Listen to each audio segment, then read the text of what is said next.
Je change un peu le programme, j'appelle le docteur Bruno de Lavilleon de Marseille, continuum de simulation procédurale, rôle 1, rôle 2, première étape de préparation opérationnelle des équipes médicales et chirurgicales par l'Académie de santé des armées. Monsieur le Président, mon général, chers maîtres, chers anciens et chers camarades, merci de m'autoriser à vous présenter ce projet qui est un projet d'enseignement au sujet de la simulation et d'une simulation procédurale pour nos équipes médicales et chirurgicales. Pour commencer, je dresserai le tableau dans lequel nous évoluons en la particularité de la chirurgie et de la médecine militaire avec des contraintes qui associent des contraintes militaires, des contraintes qui sont associées à la sécurité et au combat, à l'environnement qui est souvent rustique et à l'isolement qui nous oblige à faire avec ce qu'on a. Et avec ceci, nous allions les contraintes médicales classiques qui sont les contraintes de temps dont nous avons déjà parlé, le principe de mort évitable, ce qui nous mène à utiliser le damage control. Et l'association de l'ensemble de ces contraintes nous oblige à trier les patients. Nous en parlions dans l'introduction tout à l'heure. Ce triage est indispensable pour la prise en charge des blessés, soit par la gravité du blessé, quand il y a un grand nombre de blessés, soit quand il y a un peu de petits nombres, mais qu'il faut qu'ils sont graves. L'enseignement de la chirurgie militaire et de la médecine militaire fait face donc à des enjeux vitaux qui ont une occurrence faible sur le sol national. Et nous devons former soit en formation initiale des jeunes, soit en formation continue des personnes qui travaillent en équipe. Nous avons donc besoin de la simulation pour faire face à ces exigences. Et cette simulation peut se faire soit avec des simulations de basse fidélité, soit de moyenne fidélité, soit de haute fidélité. Ceci n'est pas une échelle de valeur, mais concerne surtout l'immersion due à la fidélité, à la fidélité de la simulation. Ces différentes simulations apportent chacune leur pierre à l'édifice et à l'apprentissage. Elles ont toutes des avantages et des inconvénients. J'en ai fait ressortir certains ici, avec notamment pour la basse fidélité, un faible coût, une mise en œuvre plus facile et plus rapide, une conscience collective pour l'ensemble des participants, mais en revanche un faible pouvoir d'immersion. La simulation haute fidélité, par contre, est extrêmement performante, mais elle coûte cher en temps, en argent, en logistique et en consommation humaine. Et la simulation moyenne fidélité, notamment par le numérique, est en cours de développement pour ce qui est de cette problématique, mais n'est pas encore réellement existante. Nous avons donc mis en place un jeu de rôle sur plateau, et j'avais eu l'occasion l'année dernière de vous présenter la preuve du concept de ce jeu, avec une antenne chirurgicale qui était le plateau de jeu que vous voyez en haut à gauche, à droite de l'image. Et cette simulation procédurale basse fidélité se jouait en équipe avec pour objectif de travailler le leadership, de travailler la communication interne et externe des équipes, d'avoir un langage commun et une procédure commune avec une manière de travailler commune et de savoir, par une vue globale, gérer l'espace et les ressources limitantes de l'endroit où nous travaillons. Nous avons donc conservé ce projet, mais nous l'avons développé et élargi en gardant les mêmes objectifs et dans un continuum de simulation, en gardant le même contexte opérationnel et les mêmes patients. Nous avons permis à chaque équipe de travailler avec son niveau de compétence, mais en lien avec les autres équipes dans la chaîne de prise en charge du blessé de guerre, que je vous rappelle en bas de cette diapositive, avec en premier lieu, là où il y a l'accident et l'accrochage, le rôle 1 qui prend en charge initialement le patient, puis le rôle 2 avec une équipe d'évacuation entre les deux, le rôle 2 qui est la capacité réanimatoire et chirurgicale, la première sur la route du blessé de guerre, puis après l'évacuation jusqu'au rôle 4 qui est l'hôpital d'infrastructure en métropole, les hôpitaux en France. Nous avons donc développé une procédure commune, un langage commun, pour que chacun de ces rôles puisse travailler de manière coordonnée. Nous avons développé au cours de cette dernière année une boîte GESA Rôle 1 pour les équipes de Rôle 1, une boîte GESA Rôle 2 pour les équipes de Rôle 2. La boîte GESA Rôle 2 qui correspond aux hôpitaux en France est en cours de développement. Et c'est là que se joue toute la question des afflux massifs de victimes et des situations sanitaires exceptionnelles dans les hôpitaux français. Et nous avons en projet la boîte C2 médicale, c'est-à-dire le commandement et la coordination médicale, et Morphée, c'est les évacuations et le transport. Dans le jeu éducatif du service de santé des armées, le fonds commun, je vous l'ai dit, est la procédure qui est basée sur un langage qui utilise le MARCH, qui est une procédure d'évaluation pour être sûr de ne passer aux côtés d'aucun des éléments majeurs de votre victime, en évaluant les saignements massifs, puis les voies aériennes, puis la respiration, puis la circulation, puis la fonction neurologique et l'hypothermie, avant de penser à son évacuation. Chacun des équipiers, quel que soit son niveau, doit appliquer, avec ses connaissances, cet algorithme pour pouvoir prendre en charge son patient. Et dans la transmission des informations, il doit pouvoir utiliser pour gagner en efficience cet acronyme de MARCH. Il utilise également le MIST dans les communications externes, ça c'est plus pour le niveau médical, pour la transmission, avec où on décrit le mécanisme, la blessure, les signes et symptômes et les traitements entrepris. Ce langage commun dans le jeu, nous l'avons mis concrètement dans un contexte opérationnel commun. Et donc, nous avons créé des scénarios. Je vous ai mis en exemple un premier scénario, c'est le scénario numéro 2, dont le milieu est un milieu urbain qui est défini. Et vous voyez ici un cadre d'ordre qui est un cadre d'ordre qui est réaliste, hein, qui s'appelle un frago dans le langage militaire, avec une vue partielle des ordres qui donne la situation particulière. Je vous ai entouré ici la mise en place de l'ARC, c'est-à-dire le soutien chirurgical par rapport à l'incident et au rôle 1, à 35 km, la situation ennemie, la situation amie, la mission du groupe soutenu par le groupe médical et l'idée de manœuvre. Ça, c'est pour entraîner les équipes à savoir un peu, à connaître le langage militaire et à savoir dans quel environnement ils se trouvent. Ce cadre est agrémenté d'une carte et nous avons défini des incidents possibles. Concrètement, cela se traduit par un plateau de jeu, ici le milieu urbain, la gare, les connaisseurs connaîtront la gare de Versailles-Chantier, je crois, et en fonction des incidents définis, nous plaçons un calque sur le plateau, ici, une explosion à la gare. Avec des victimes que nous plaçons, nous avons un référentiel de une banque de données de 30 victimes que nous pouvons affecter aux différents scénarios. Et les équipes arrivent pour prendre en charge, il s'agit de la boîte du rôle 1, donc, qui arrive sur le terrain, et doivent prendre en charge la victime qui est symbolisée par une vignette où le blessé est dessiné. Au verso, la blessure est grossie, les constantes vitales sont données, et vous voyez apparaître ici les éléments que chaque combattant a sur lui.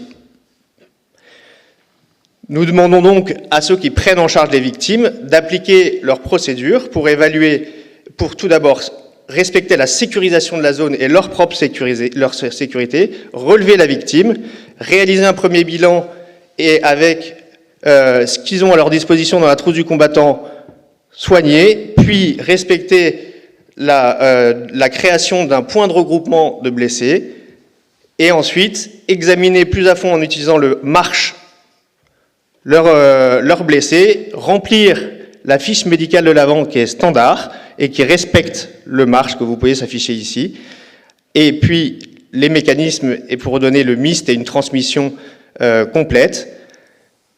Pour les soins, ils consommeront au fur et à mesure ce qu'ils auront dans leur sac, sachant que le sac respecte également l'acronyme MARCH.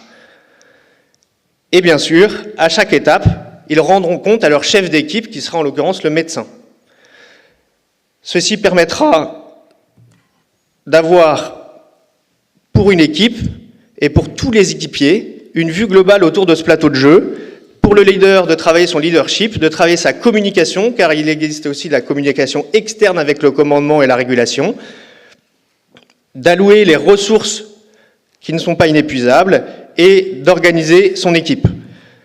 À la fin, lorsqu'il évacuera avec les moyens que nous lui donnerons, un triage aura été réalisé, ainsi qu'avec une priorisation des blessés pour permettre l'évacuation vers le rôle 2.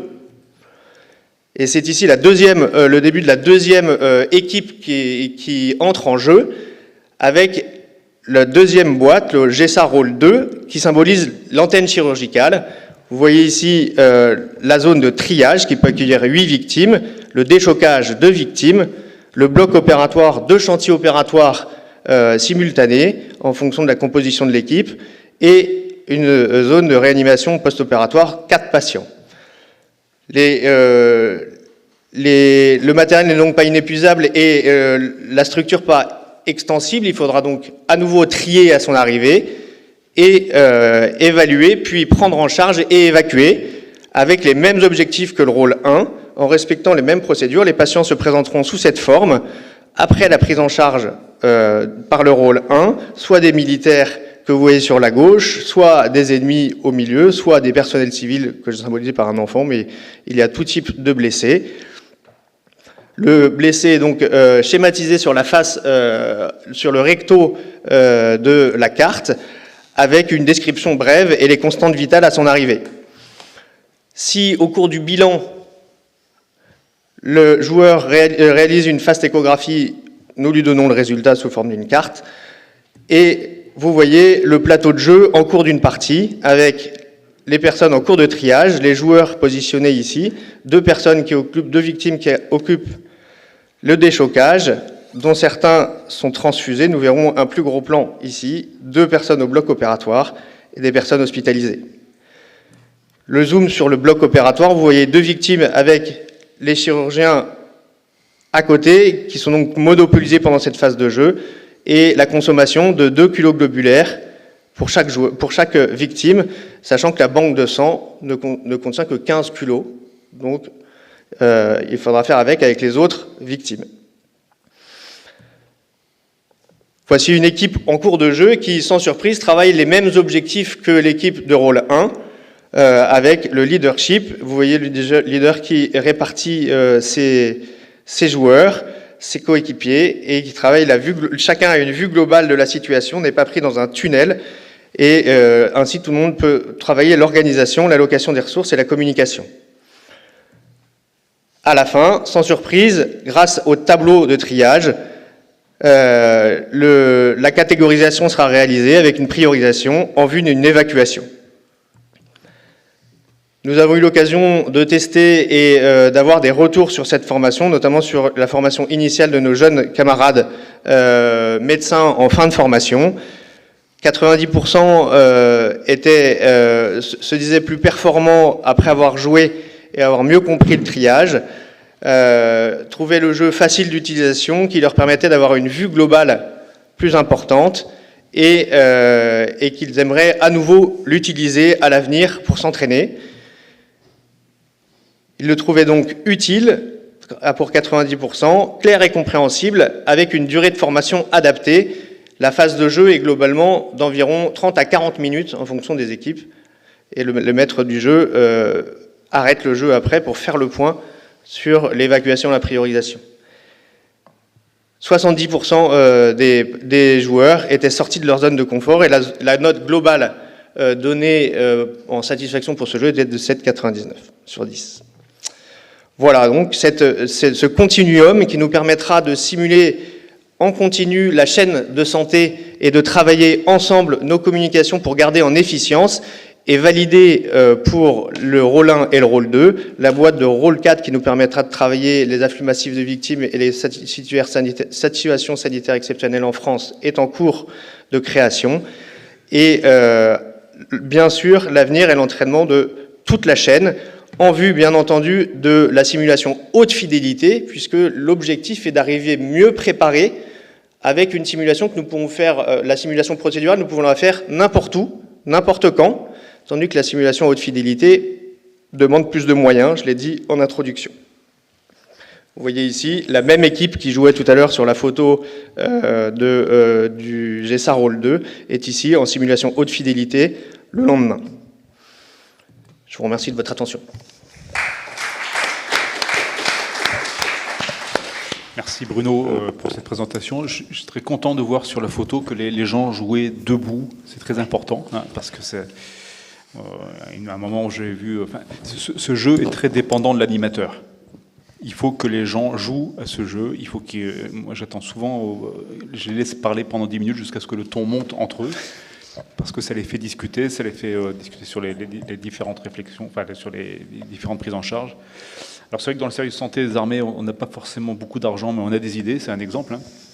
Juste pour l'anecdote, ce jeu est né le jour où on m'a appris que le système qu'on utilise jusqu'à maintenant était un jeu numérique, où les gens étaient seuls devant leur ordinateur, ils jouaient avec leur souris.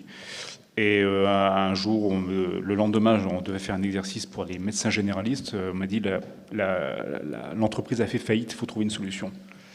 Donc j'ai passé ma soirée à faire des petits dessins sur des petits papiers avec des blessés, des chirurgiens. Ma femme me demandait ce que je faisais, je dis que j'étais titulaire de chair et que c'était mon métier. Et on l'a mis en application le lendemain et j'ai pu voir que les gens étaient vraiment fascinés. Enfin, c'est un Monopoly. Hein. Et on l'utilise aussi pour la FST, donc pour le milieu civil, avec des blessés plus civils que militaires. Bon, merci Bruno. Est-ce qu'il y a des commentaires dans la salle? Oui. Professeur Ornez. Merci Bruno. Moi je voulais juste apporter un vécu, pas de ce jeu-là, mais sur le retour que nous ont fait les Ukrainiens sur la doctrine en fait. Parce que finalement, ça c'est un outil qui est pas mal parce que, comme tu l'as dit, il est pas cher, il est accessible et ça permet de mettre en place une doctrine. Et le retour des Ukrainiens, des chirurgiens ukrainiens militaires sur la prise en charge du conflit, c'est que ils ont un vrai problème pour communiquer entre certaines unités qui sont très otanesques, donc c'est notamment la chirurgie des forces spéciales, et puis la chirurgie les chirurgiens, notamment, ou les soignants, de façon plus générale, des forces conventionnelles, qui sont plutôt éduqués par un bloc de l'Est qui est très présent dans leur prise en charge, dans leur façon d'appréhender le blessé, de communiquer entre eux.